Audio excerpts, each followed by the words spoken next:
So Overeem and Harris come up for the fight, right? Now Harris drops Overeem with a 1-2, right? And hits Overeem with, I counted, 15 unanswered blows. Okay? 15 unanswered blows. Now Overeem is able to kind of weather the storm. He's a bloody mess, but he weathers the storm. Imposes his game, and ends up TKOing Walt Harris later on in the fight in the second round. What I'm trying to understand and trying to, I guess trying to raise a question is, we're here celebrating Overeem for coming back.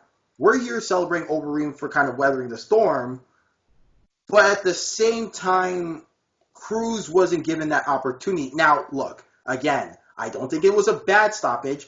I'm struggling. That's all I'm trying to say. I'm struggling. Yeah, you raise a good point, because I think had that Overeem Harris fight been stopped in that moment, I don't think any of us would have been complaining. And to be honest with you, I had the result of this fight spoiled. I didn't watch it live. I had it spoiled for me before the fight. And when I was watching Walt Harris pound on Overeem, the first thought that went through my mind was, oh my God, did the person who spoiled it for me, were they trolling me? Like, did they tell me it was Overeem and actually Walt Harris? Because I'm like, there's no way Overeem could come back from this. So, yeah, I agree. And I would say it's not an exact science in a lot of cases when we do celebrate these kinds of things, but yeah, it's tricky.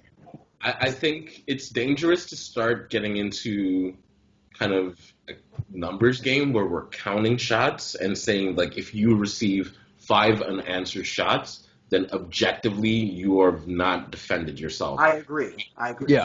Yeah, because I agree. Because even for the Walt Harris knockout, if you think about it, he was taking shots for like 30 seconds, a minute. Like, it could have been stopped any point before that, like 15 seconds before that. Like, he was eating shots.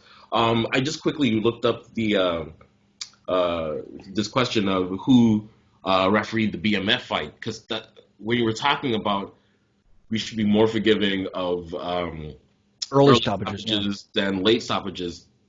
Remember when Nate Diaz gets stopped by, not even stopped, the doctor comes in and is like, buddy, you can't fight with this cut, which, once again, after the Darren Elkins fight, like, I can see why he was mad. But still, there we have a medical professional giving his opinion, and that has kind of determined the end of the fight. And yet, us MMA fans, that's not good enough, because we always want that kind of definitive, and even in decisions. Like, the problem is that, but the reason why I'm struggling is, and this is exactly the point, Nate Diaz has his fight stopped against Jorge Masvidal, and he didn't look nearly as bad as Darren Elkins. Now, Darren Elkins has a lot of scar tissue, and like I said, he could literally run into a wall at 5 miles an hour and bleed. Like, that's just the way Darren Elkins is. But, I'm struggling. I'm having a hard time. And I don't know why I am. I just... Yeah.